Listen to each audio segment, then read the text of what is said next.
Hello and happy February, everybody. Feels so good to be back with y'all here and doing our second installment of our monthly housing videos. So for those of you who don't know me, my name is Michelle and I am the new housing navigator.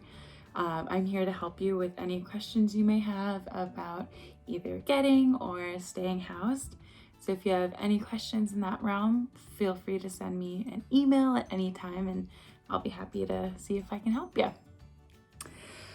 First off, I wanted to say congrats for making it through this first month of the year. I think it's been pretty eventful already, and I'm pretty stoked to be here along with my colleagues to kind of help everybody navigate what comes next and be there right next to you while we all kind of keep moving on through 2021.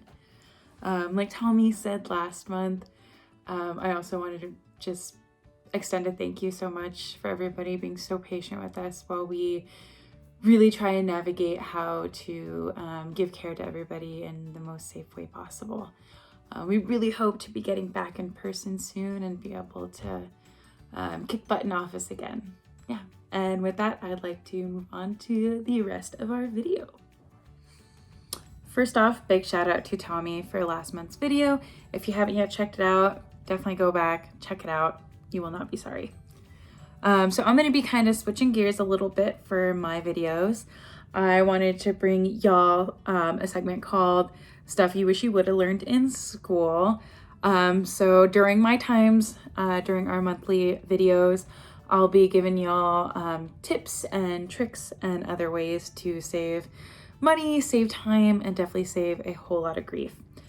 So this month I will be focusing a lot on different ways to kind of keep food fresher longer.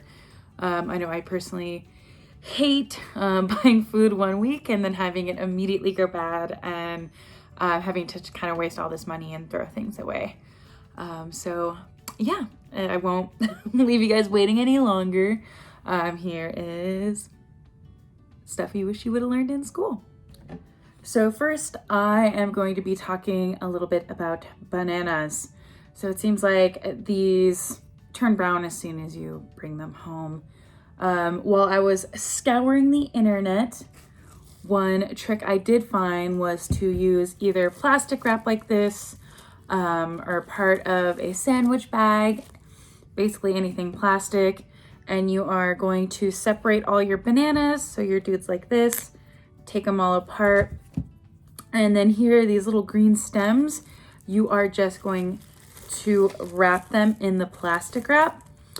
So you'll kind of hear me talking a lot about ethylene, which is the kind of gas that makes all of your fruits ripen. So it's what gets released as your fruits ripen.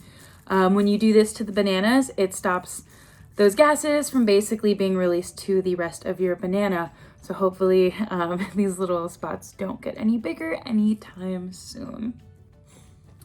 Next up, we have our good friend, celery.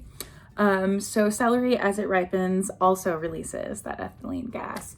And so when you kind of leave your celery in the plastic bag it comes in, it tends to like trap in all those gases and then make the celery like wilt faster and basically just go bad faster. So one thing I found to stretch the life of your celery is to wrap it in tin foil.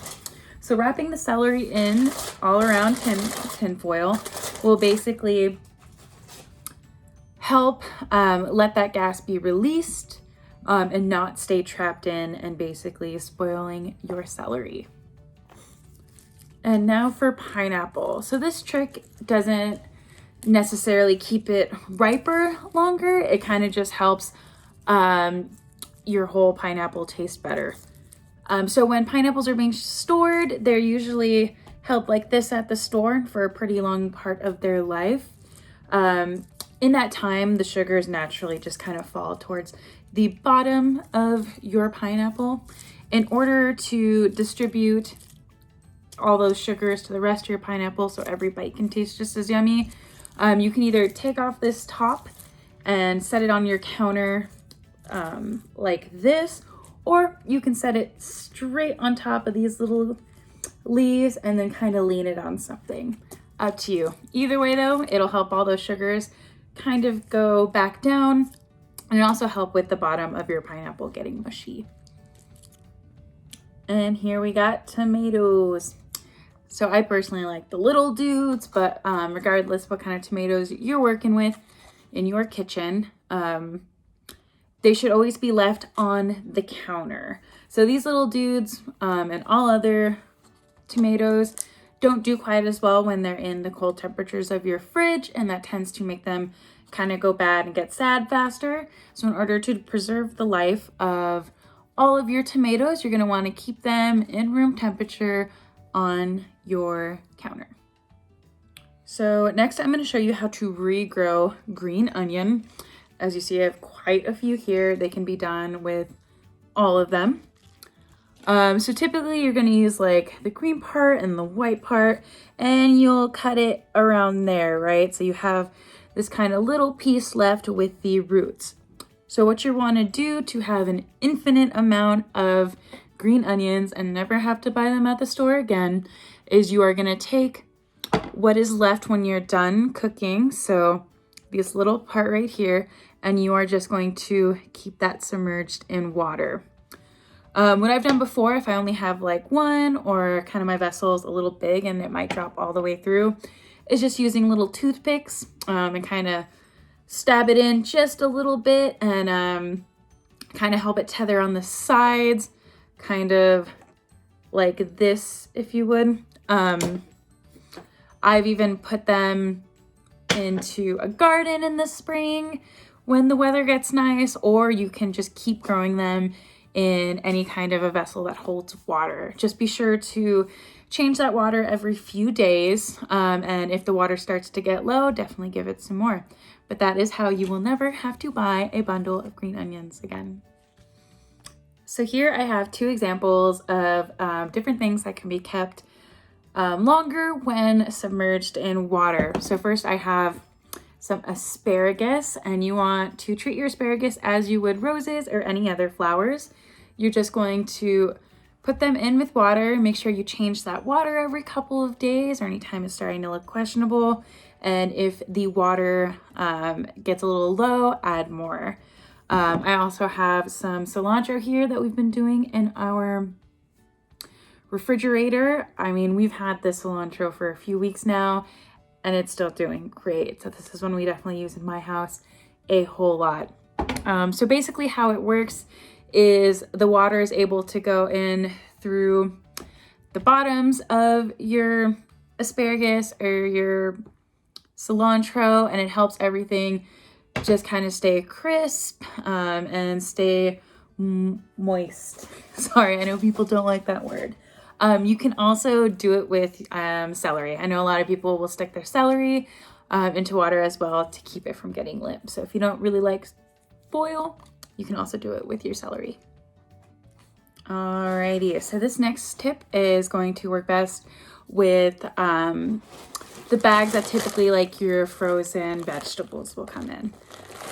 So it's really hard to get these guys closed and keep them closed when they don't have the little like Ziploc tops or whatever, and then stuff falls out. It gets really froze, like freezer burn really easily.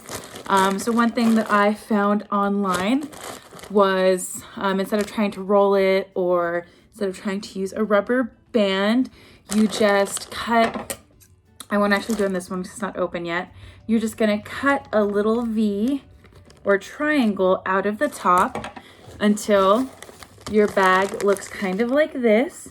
So as you can see, there's a little triangle cut off here in the top. And what you're gonna do is you're gonna take these two like you would a pair of shoelaces or a rope or something, and you're just gonna do just a very simple cross them and knot it under. And you're basically just gonna be able to tie that bag. So this works really great with all of those freezer bags that aren't gonna like split. Like you definitely, or probably wouldn't want to do this with like a chip bag, because it would probably all just kind of rip and all your chips would go everywhere, and then I would feel bad. So definitely don't do that. But with your freezer bags, strongly recommend this. It's definitely something that's changed my life and something that I am using in my freezer to keep all of my veggies so much better and so much less frostbitten. Well, that's about all I got for y'all this time. I can't wait to do this again in a few months when it'll be my turn again to bring y'all some tips and tricks and things you wish you would have learned in school. Thank you again for tuning in this long, and for those of you who just fast forward to this, thanks for even doing that. I appreciate you interacting with this video at all. Definitely let me know if there were any tips that didn't work for you, tips that absolutely worked for you. And let me know of any topics you'd like to see in the future. I'd be happy to really cater this around whatever it is y'all would like to learn. And I'm also happy to be here and learn it right with you. I hope you guys have a really great February. I can't wait to see what Kristen does next month. Please feel free to reach out to any of us with anything you need. We are here to give you as much care as we can, and we definitely care for all of you a whole lot. So, to not sound any more cheesy, have a great rest of your February.